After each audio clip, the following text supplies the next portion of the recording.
ইন্ডাস্ট্রির জন্য আমাদের তথ্য মন্ত্রণালয় কোনো কাজ করছে না, কিন্তু আমাদের পাশে দাঁড়ানোর জন্য কেউ নাই, কেউ দাঁড়াবেও না। 20-25টা না আরও বেশি বন্ধ হয়ে যাচ্ছে। এটা ওই যে বললাম, আপনার ইন্ডাস্ট্রি আপনি যতটা না ভালোবাসবেন, সেই ইন্ডাস্ট্রিটাকে যে মন্ত্রণালয়ের আন্ডারে থাকবে সে মানুষগুলো বেশি ভালোবাসতে হবে।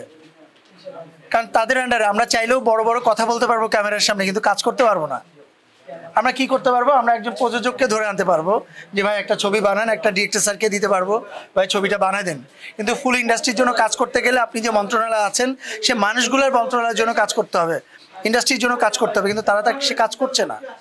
ইন্ডাস্ট্রির জন্য আমাদের তথ্য মন্ত্রণালয় কোনো কাজ করছে না।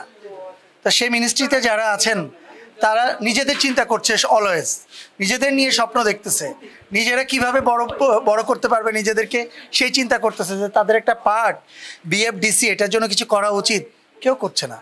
তো সেক্ষেত্রে তো আর কোনো অপশন নাই, ঝুলে আছে ইন্ডাস্ট্রিটা। এটা ওনার সাথে কথা বলে লাভ কি? উনি তো আমাদের আন্ডারে না। উনি তো নিজে উনি মানে এক কথা সংস্কৃতি মন্ত্রণালয়ের আন্ডারে, কিন্তু আমাদের এফডিসিটা না, এটা তথ্য মন্ত্রণালয়ের আন্ডারে। আর উনি চলচ্চিত্রের মানুষ, বলেন কিন্তু করেন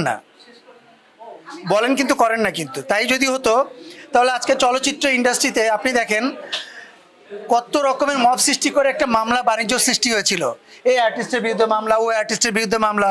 কখনোই তারা এটা নিয়ে কথা বলতে দেখেছেন, প্রোটেস্ট করতে দেখেছেন? সে তো উপদেষ্টা একজন, সে তো চাইলেই একটা জিনিসকে সমাধান করতে পারে খুব সহজে। সে চাইলে একটা ইন্ডাস্ট্রিকে কিভাবে সামনে আগানো যায় সেটার জন্য ভালো কিছু করতে পারে সে, কিন্তু সে যার জ্ঞান আছে সেই করছে। কি করছে না করছে তারটা সেই ভালো জানে, আর কেউ জানে না।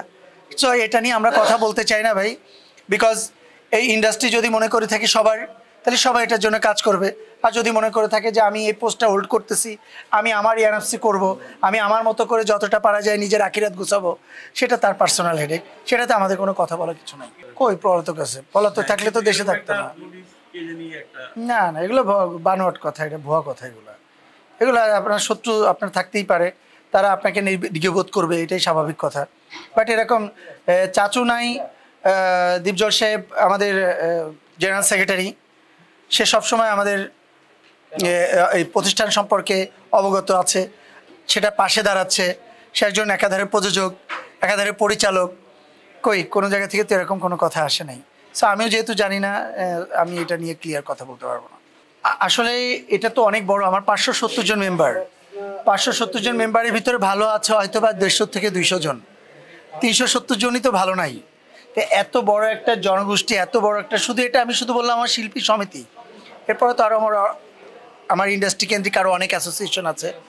আমার ইন্ডাস্ট্রিতে আরও মিনিমাম 4 থেকে 5 হাজার লোক কাজ করে খায়, সবারই কিন্তু একই অবস্থা। কিন্তু আমাদের পাশে দাঁড়ানোর জন্য কেউ নাই, কেউ দাঁড়াবেও না। আমরাই চেষ্টা করব আমাদের জন্য কি করা যায়। আমরা বিভিন্ন জায়গা থেকে চেষ্টা করছি ফান্ডিং ক্রিয়েট করার জন্য, দেখা যাক নেক্সট মান্থের ভিতরে কতটুকু ফান্ডিং ক্রিয়েট করতে পারি। এরপর হয়তো বা যতটুকু পারা যায় আমরা অর্থনৈতিকভাবে হেল্প করবো আর কি।